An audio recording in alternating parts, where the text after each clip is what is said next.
Hello everybody and welcome back to the Fortress of Solitude. Today we're going to be checking out Star Wars The Battle of Jakku, Insurgency Rising Issue 1 by Alex Segura, Leonard Kirk and Stefano Raphael. The Star Wars comics move forward into a post-Return of the Jedi era as writer Alex Segura headlines a series of minis that look to cover the lead up to and after the Battle of Jakku, which in universe was the big final battle in the Galactic Civil War and final push of the Empire. Things kick off in the Anoat sector, where a group of B-Wings are assaulted by some TIE strikers. The wing leader, Rin, ends up sacrificing herself to ensure her wife and her friends in the rebellion get away in time, revealing that the sector is completely blockaded by the local Moff. I really like this opening since, while a majority of the rebels are off celebrating, stuff we saw in those movies, where they're all, celebrating the defeat of the Empire. In parts of the galaxy, you still have, the boots on the ground troops who are still fighting across the galaxy as if nothing happened. It wasn't just some instant win and everything just kind of, changed. It was something that happened over years and years, and I like that we get to see that right here in the opening. It's not all, celebration and flowers and drinking across the galaxy. Speaking of the rebellion, on Endor, a few days after the celebrations, Han, Chewie and the droids leave Luke and Leia to help mop up some of the Imperial remnant in nearby sectors, since as shown by the B-Wings getting obliterated, the Empire isn't going out without a fight, and a chunk is being led by a shadowy Moff, who back in the Anoat sector destroys a group of rebel ships the B-Wing was protecting, refusing to take any prisoners now, only wanting vengeance. The Moff is flanked by a giant Purge trooper named Commander Bragg, a character we saw in the Star Wars Uprising mobile game from 2015, which most of the series is actually drawing influence from and kind of retelling some of its story. It honestly makes sense. I don't think a lot of people saw that game. The game definitely was not out for very long. I think it was out for less than a year before its servers got pulled. It was a mobile game, so there's that stigma of it's a mobile game, and I certainly didn't see most of it when it came out. I did play a little bit of it, but not a lot. So I like that we're kind of diving back into that well and reusing the characters from that game and kind of beefing up their story here. The Moff looks to bolster his forces within the lockdown Anoat sector by ensuring the Empire lives on, turning to some dark mystics for some help. Back on Endor, while the rebels continue their celebration, Leia approaches her father's smoldering funeral pyre, finally getting a chance to confront the man who tortured her and her friends for a big chunk of her adult life. To say that Leia has a complicated relationship with her father is a big understatement, and it's something that canon touches on quite a few times, with it even being a central plot of the Bloodlines book that even leads to Leia stepping down as her role in the Republic, as her connections to Vader are made public and kind of sours a lot of people on her. Leia here is unsure on how to approach her so-called father, choosing to, like her son, talk to the mask that's mangled in the fire, telling him that she can't forgive as easily as Luke can and would rather focus on the now, where her family is waiting for her, her new family. While she consoles herself with what her father has done, out on Devron, the Acolytes of the Beyond, a Sith cult,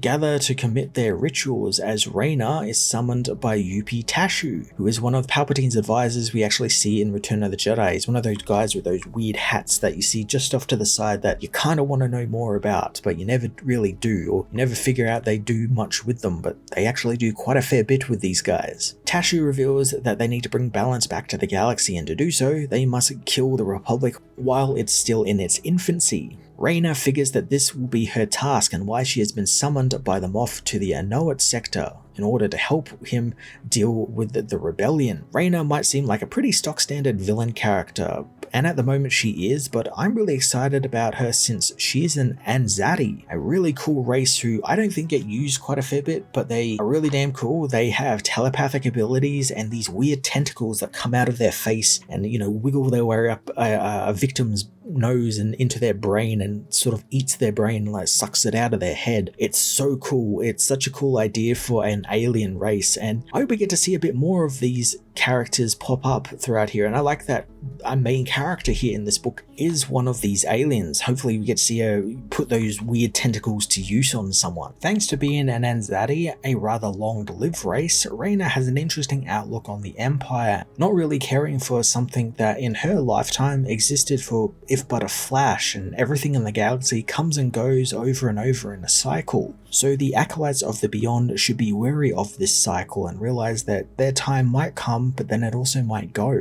Luke and Leia meanwhile have a long-awaited conversation about their father, with Luke sensing Leia went to see their father's body, feeling her anger, which to her credit is absolutely warranted, but Luke reminds her that anger leads to darkness. And Leia has a really great bit here where she tells Luke that he can't just apply Jedi teachings to everyone. Leia just wants to be a person with feelings. She doesn't want to be like their father, doesn't want to be like Luke or a Jedi. She just wants to be a person, and she can't bury away or hide the scars that this anger and the pain her father left her with. Luke offers to train her some. She is unsure on how to do this, but their conversation is interrupted by an officer before they can actually come to an arrangement. And the officer tells them of a damaged ship arriving, its pilot wanting to speak with Leia immediately. Back in the Anoat sector, Commander Bragg is told by Lieutenant Alatia that the B-Wing they fought and thought they destroyed somehow survived, or at least its pilot and its cockpit did, as they escaped the battle. Bragg takes her to see the Moff, who is revealed to be Grand Moff Adelhard, another character from the Uprising video game and Aftermath series of books. The Moff is not happy to learn that the pilot escaped, as back on Endor, Luke and Leia meet with Rin Zenat, the injured B-Wing pilot, who tells them about what's going on in the Anoat sector, and while they may have won the war, there's something bigger coming for them. The pilot explains now the Empire in the Anoat sector are acting like nothing ever happened, keeping the war alive so they can restore the Empire to its glory. In the issue's backup, we delve a little bit into Adelhard's backstory as he rallies his forces under his command in the Anoat sector, locking the entire place down with decrees and new laws stating that anyone talking about the Empire's death or the Emperor's death or anything to do with death and the Empire will be killed. We learn why this guy is so hardcore into the Empire, finding that he came from a very poor world in the Anoat sector, and like many, he turned to the Empire to get out of the gutter after watching a stormtrooper gun down a man. Wanting that type of power, Adelhard joined the Empire as a stock-standard trooper, advancing his way through the top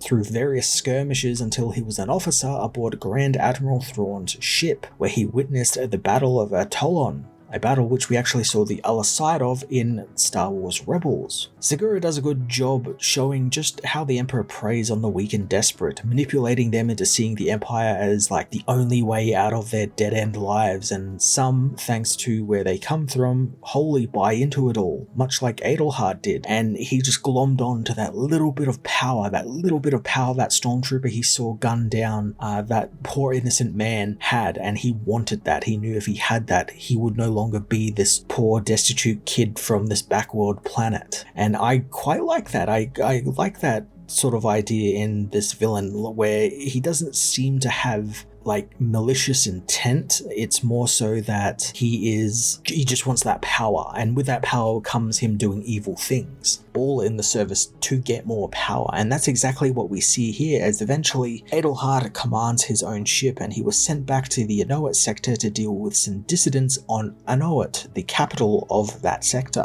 Adelhard is left with some choices and given to him by his men, deal with them, in skirmishes in space or, ground battles, all these different types of things. But he just decides the best lay of action, and one that will actually earn him some praise, is to just gas the entire planet, which he does, turning Anoat into a toxic wasteland. His actions do indeed earn him a promotion and a visit from Darth Vader, who commends Adelhard for his actions on Anoat, citing how he showed them his power and the people feared it, and that's exactly what they are looking for in the Empire. Vader promotes Adelhard to governor of the entire sector, wanting him to rule the sector with an iron fist in order to help usher the Empire into its final form. I think this is exactly what this first issue needed. We got as a new villain, he's been around but you don't really know a lot about him, so we're given this little bit of a backstory so we can understand him and where he's coming from and why he's doing all of this, and it's a really interesting take on an Imperial officer villain who we've had dozens over the years, and it makes him stand out a little bit more than just, random evil Imperial officer man. He's got that little bit of a through line with him wanting the power and him craving all of the power and doing whatever it takes to get that power. Insurgency Rising issue 1 offered a great setup to this and the other two miniseries that will be continuing in the coming weeks. We've got some familiar faces with Luke and Leia and Han and all of that, and